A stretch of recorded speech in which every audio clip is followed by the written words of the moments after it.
Hello, everyone, and welcome to another NLP Insider Live show. Thank you so much for joining us. We will be here live every other week for 15 minutes to talk about everything NLP with industry insiders.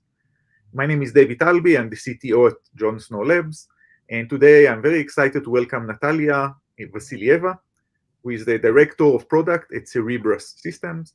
Cerebras Systems is a computer system company dedicated to accelerating deep learning.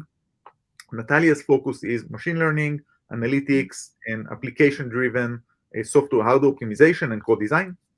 Today, she'll share with us how AI can help make sense of the vast amount of data in healthcare by building models for biomedical natural language understanding. Welcome, Natalia. Thank you, David.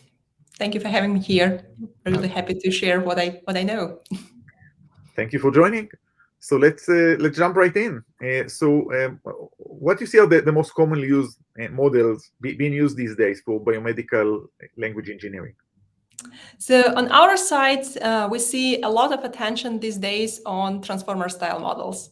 Mm-hmm. And I think my general observation, not only about biomedical field, but any verticals, that people look at kind of huge companies who do ML research, Facebook, Google. Those companies typically develop the models for their own purposes. And then in verticals, people try to adopt that for specific use cases. So there is not as much innovation in terms of model structure and architecture happening in different domains, but there is a lot of research on how to reuse those models for specific domain-specific tasks. And since kind of transformers took by storm natural language processing field, so originally designed by Google, I guess, to improve their search engine and to build better representations for text. So right now we see them used across many different domains. So, but also I think one other observation is that if you look at their academia, if you look at papers, there is very large number of variations of those models. So if you think about transformer-style models, the list of names will have hundreds of those. But when we talk to domain specialists in biomedical field and any other field, many of them are focused on kind of vanilla models and experiment way more with the way how you pre-process the data and with the way how you kind of slightly modify maybe your objective, your loss, but not necessarily become crazy in different model variations, because those tiny model variations don't bring much in terms of accuracy and final result.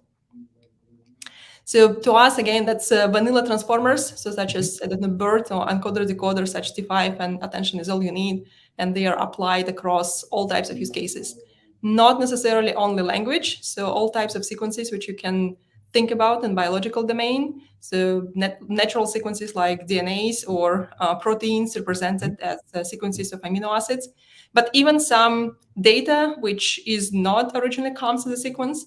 So like compounds can be represented in smile strings. So they force them to be sequences and then use those sequence style models to learn some representations. Interesting. So when you do those, when you run those use cases, there are plenty of publicly available pre-trained language models. Do you see some of them being used as is for biomedical tasks?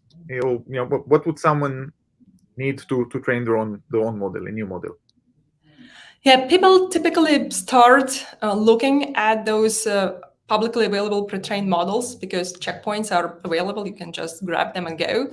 But their reality that for domain-specific texts, such as biomedical, the vocabulary is very different. So the language which has been used to create those general checkpoints doesn't contain a lot of biomedical terms. So those models doesn't work very, very well. And even if you take an effort and kind of try to tune that generic checkpoint to your specific domain, typically the outcome is not as good as if you would train that model from scratch on your own data, if you have enough data available. And I think luckily in biomedical domain, there is tons of data. So there is tons of unlabeled data. So all of those transformer style models, which are trained in a self-supervised or pre-trained and self-supervised manner, but you don't need manual labels, you can take advantage of that. And also because I mentioned that those models also frequently used not with language data, but with other types of sequences, then you can't use publicly available checkpoints at all. You need to train your model from scratch. Yep. And kind of maybe one another thought, I believe that many pharmaceutical companies, they trying to differentiate themselves, and for them it's really important to be able to beat the competition. So if all of them are using and starting from the publicly available checkpoint, that means that it's very easy for a competitor to do the same. And they have quite a lot of strong researchers and engineers and teams who can come up with their better ways to train those models and get a competitive edge. Mm-hmm. So what are some of the challenges in developing and training these models? I think to me, the biggest challenge is that those models are large and they're becoming kind of bigger and bigger as we speak. So there is almost like an arm race or parameter race of those models. And it takes really long time to train them. And that's probably one of the reasons why not as many people today, why there's still attempts to reuse publicly available checkpoints, because their complexity of setting up the environment and to train that model on your own is quite high. And also a single experiment typically can take, I don't know, weeks, even months to complete. And kind of this rate of experimentation is not great. If you only can test one idea, one hypothesis in a month, that's not good. So to me, the main challenge is kind of complexity of setting everything up, and it's complex because due to the size of the model, it will take too long to train on a single device. So you need to figure out how to train that across clusters of GPUs if you want to get that model trained within a reasonable time. So it's complex to do. And then even if you distribute that across multiple GPUs on a single box, that's what most of our customers are doing, it still takes a long time to train. So what can help accelerate this development? On our side, obviously the hardware can help. So on Cerebrus, we've brought up a very large chip and the system, which accelerates significantly the training of those deep neural networks, and also which makes it much easier to program the system compared to kind of distributed setting. So you write the code like you write it for the single device, and then you get your experiment completed within hours or days, as opposed to weeks and months. So that's one, and that's what most relevant, I guess, for Cerebrus, and where we bring value proposition and ability to reduce significantly their time of every single experiment and make it much easier to set up the experiment. But also, I think that in the future, as the community grow, we will probably see published, I hope, pre-trained checkpoints for data sets which are specific to a field. So today you can find already kind of available checkpoints for language models trained on biomedical data, which is still, I think, good to tune on your data. And maybe there will be some also models out there from a community, which can be a better starting point than completely generic what exists today. Okay. So in terms of the trends you see in this domain, what kind of models do you think we will be training in 1 or 2 years from now? I would still expect that we'll be training those transformer style models. Probably the models will become larger and larger. And one specific trend which we see is raise of interest and attention to multimodal models, where people try to ingest data in different modalities. So think about being able to train a model which can at the same time ingest some information from DNA, some information from maybe even, I don't know, health record in text format, maybe some imaging. So if you can feed all data in different modalities into the single model, which can help you to, which will help with the final task. So we see a lot of interest in that, and I think there are a lot of attempts to apply those transformer style models to data in different modalities. So it all started with transformers for text. These days, we also see a rise of interest in how those models can be used to represent visual domains, so how to train that for images. The same models can be used to represent biological sequences. So I think we will see a lot of efforts how to bring all of that information together in a single model, which will likely get better results at the downstream task. Oh yeah, definitely, yeah, and we see the same thing You now. agree? Oh yeah, no, we think right now already. You know what used to be OCR, now really you have multimodal models and combined kind of computer vision and NLP and text, right, for form understanding. And you in research you already see it happening with medical images and the medical records, right, in text, right? So some structured data, some unstructured text, some images. Yeah, and you mentioned DNA. That would be interesting to see when that fits into the picture. Yeah.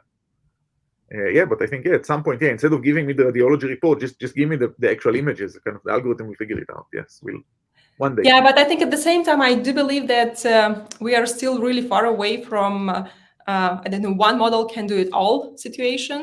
I think it's good for research. And yes, we see models, even in language domain, those multi-billion models, which are claimed to do reasonably well in zero-shot learning. So when you don't need to fine-tune them on a specific task, it's a really fascinating research idea. But then if you think, how much does it cost to serve with that model? And the fact that you still can get to higher accuracy if you train a domain-specific model of much smaller scale. So from practical reasons, I think that research will still try to explore those generalistic concepts. But in production, I believe it's still a long way to go. We still have a long way to go and a lot of use for models trained for a specific task. So to me, it's one thing when you can train a specialized model, which can ingest a lot of data, but it's still really good in doing one task, versus an attempt to create a model which can do all type of tasks on Earth. Yeah, I mean, I agree with you, and I think it's an open research question, right? Well, whether 10 years from now, and even much sooner than that, will we still have the large language models, right? So maybe they keep growing, right, and they do more and more. Maybe, as you say, someone says, no, actually, we want models that are like 1 megabyte in size, right? Because then I can have 500 of them running on my phone, right? And then you say the latency is much better, right? And it's just simpler to get to higher accuracy, and we do that.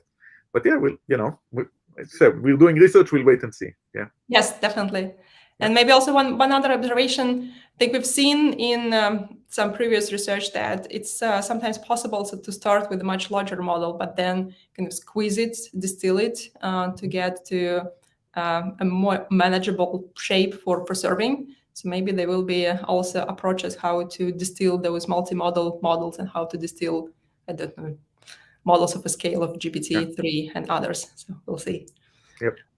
Yeah, and I think at Cerebrus, we are really, I think, now trying to push and fascinated by the idea of tuning and adaptation and what you can do with what today I think would be considered still extreme scale models, but not at tens and hundreds of billions of parameters. But if you have a model with several billions of parameters, and you can then fine tune that to very good quality on your domain specific task.